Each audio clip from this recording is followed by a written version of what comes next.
Hi, I'm Brett Andrews, and welcome to the first episode of Between a Dead Plant. Ed Sheeran, ladies and gentlemen. Woo! Thank you. So this is the first episode. Ed, nice shades, baby. Thank you. Yeah, they cost me an arm and a leg. Oh man, that's not good. So listen, this is the first episode of Between a Dead Plant. Can we zoom in on the dead plant? The dead plant also serves as a phone, so if we have any callers, with questions for Ed, we'll pick that up throughout the show. Okay. So we're going to clown school later. We're gonna learn how to shove 47 people into a little hatchback car. Have you ever wanted to be a clown? Is my first question. No, I can't say I have. Okay. My second question is, you're British. Mm-hmm. That's not much of a question as much as it is a statement. You'd be surprised how many interviews I get where the whole interview is just one big statement. Do you ever have interviews where the person doesn't know you're British until you start talking? Because that's happened to me a couple times.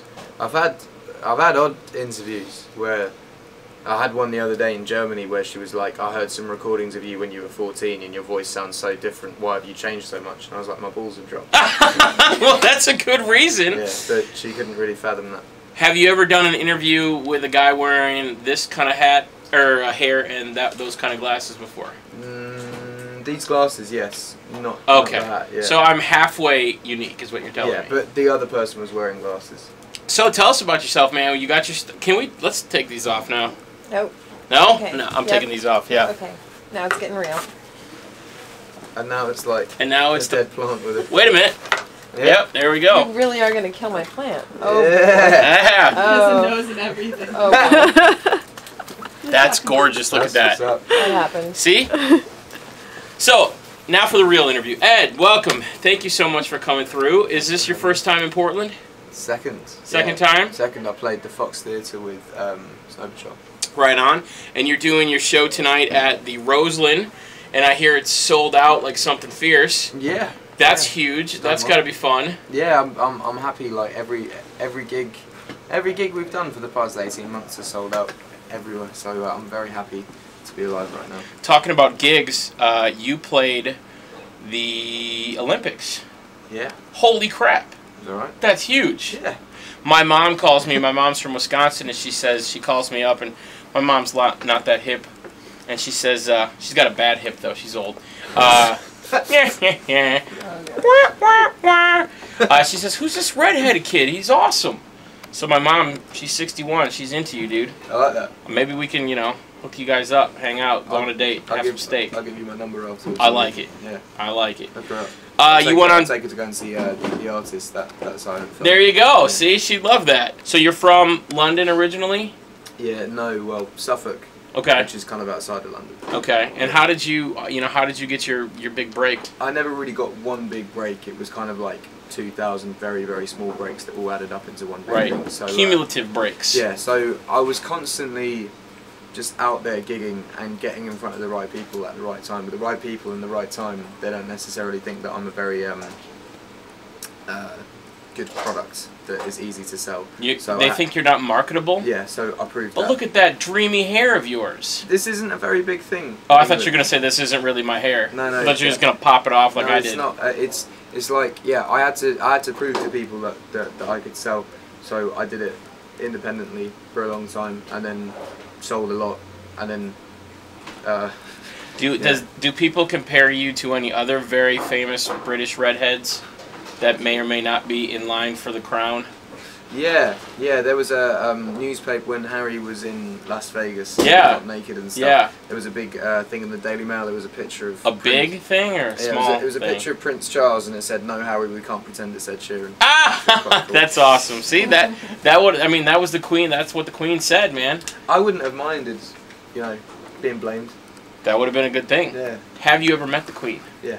And what's she like? She's alright. Yeah. She's not a riot.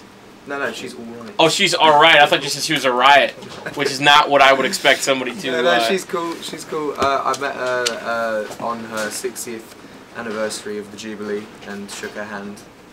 And she said, "How are you?" And I said, "I'm alright." Do you think the Queen has a Twitter account? I know there is a Twitter account of someone with. I think I follow it as well, but it's not the Queen. It's. Do you think the Queen has ever read a tweet? Or used a cell phone? Yeah, I reckon she'll probably look at Barack Obama's feed or something and be like, oh, yeah. My executive producer just handed me a note that says Ed has 3.4 million Twitter followers. Dang, man! It's alright, isn't it? Can you tweet me later and tell your followers to follow me, because that would be awesome for me. I'll try and remember that. Yeah. Yeah. You're not going to do it. Probably not. No. That's okay. Probably not. I don't do that for a whole lot of people. I'm Well, sorry. I thought we had this plant. I'll do it for the plant. If you set the up Queen the and my plant's Twitter. mom, all this history we have, you and I. If you set up the plant's Twitter, I'll tweet that. All right, Yeah. we'll get a plant Twitter going, and then you tweet that. Actually, that'd be great. You know what? I'll Instagram this. Yes, right please. now. There you go. To the 3 point whatever mil. All right, here we go. Do I get to be in the shot? If you want to. All right. It looks like he's got a little goatee. Oh my God! See, that's perfect. We are making happening? social media history right now. Well, dude, we're loving your song, A-Team. Tell us a little bit about your writing process. What's your writing process like? Very sporadic, and there is no set process to it. So you don't necessarily sit down to write a song. It kind of comes to you and you write. Pretty much, yeah. I mean, I could sit down and write. I've done that when I've written for other people. I'll sit down with a subject matter in mind and a band in mind and written a song, and that is for them kind of thing. But when it's a song that I want to, I think it's different. When you're going to play a song for the rest of your life, it has to come from somewhere that isn't. You know, you're not trying to write a hit. You Yeah. just want to kind of get something out there. And Artists, when they have a hit song, have to play it night after night after night after night. At what point, I mean, I'm sure Carly Rae Jepsen can't stand Call Me Maybe anymore at this point. Are you getting to the point where you don't want to sing a song anymore because you've repeated it every night of your life for the last 2 years? It's weird. I've been playing A-Team for 3 years and then it became a hit. And I'm still not tired of it. Like, I think maybe, I don't know, I think if the song comes from a, I don't want to say credible place, but if it comes from the kind of heart and soul, and it's a song that really means something to you, rather than like I love that Call Me Maybe tune. I think it's a great song, but I know it hasn't come from like a deep-seated emotion in Carly Rae Jepsen. She wasn't sitting in her basement all sad writing no, that she's about probably something. just like, hey, let's just make a song about partying and just do that, you know, which is fair enough. There's been more British artists coming through than American artists lately. And I think that's true on the radio too. Is we have so many British artists on the air that I don't know what's happening over here. It's a British like renaissance in America. Yeah. We just started playing the new Adele song from the James Bond movie. Right, isn't it? That's such a tune. But great song. Adele just messes up everyone, man. Adele's just like she sets the bar so high. Like Taylor and One Direction have released their new songs. They were like number 1 or 2 on iTunes, and Adele's just like, oh fuck that. Going in with she killed it, and like, you know, she released the song yesterday, but clips of the song came out earlier in the week, and even the clips were being played on radio stations across the country. She just doesn't make it fair for any other artist. She's just messing up the whole. She's messing up the curve.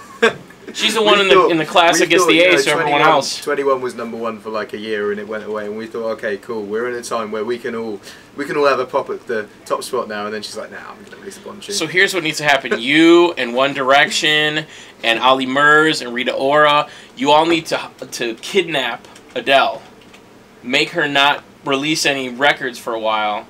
And then everybody will be all good. I thought she wasn't. I thought she was taking a break. Well, this is like a soundtrack thing, so it's kind of like an unusual deal. But to be honest, if any any artist in the world, if you come with them with the opportunity of doing a Bond tune, of course. Yes. I mean, who wouldn't want to do the Bond music? But there's no one better than Adele to do it. Adele is just the Bond theme girl. It's perfect, and if you hear the song, it's very like old English James Bondy, very like 1960s feel, which is right up, you know, Adele's lane. So. Love it. Yeah.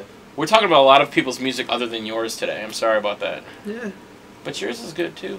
Don't let Adele make you feel bad. It's alright. I earn well. Okay, good. I like it. How'd you get hooked up with the One Direction guys, by the way? friends of friends. I wrote some songs for them. Oh, you wrote what Yeah. songs did you write for them? I wrote 2 songs on the new album and 1 song on the last album. One of the songs on the new album is going to be a single, so hopefully you guys will play that. So did you ever hear them singing it and go, no, that's not how I want you to sing. That's not what I was meaning. Well, I had to take days off to go in the studio with them each time And correct them? Well, no, just not even correct them. Just make it exactly how I wanted it to be. Right on. Yeah. Good. So yeah, no, I did that. Sounds good though. Yeah, I love I 1D. Yeah. 1 Dizzle. You like these songs? They're more Coldplay than they are. Okay. What Makes You Beautiful. Love Coldplay too. Good stuff. Music fans, Brett Andrews and Ed Sheeran, music fans. That's bottom line. Thanks so much for coming through.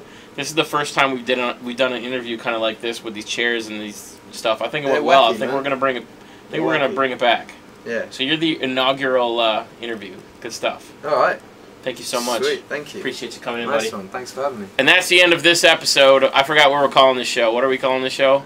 Between a Dead Plant. Yeah, Between a Dead Plant. Between a Dead Plant with Ed Sheeran and Brett Andrews. Z100portland.com. You should do a sequel. Is anybody still watching this after this many minutes? You should do a sequel where you get an eggplant. An eggplant. Between an eggplant. Yeah. Let's go grab an eggplant for the next interview. Yeah. I heard Yanni's coming in later today.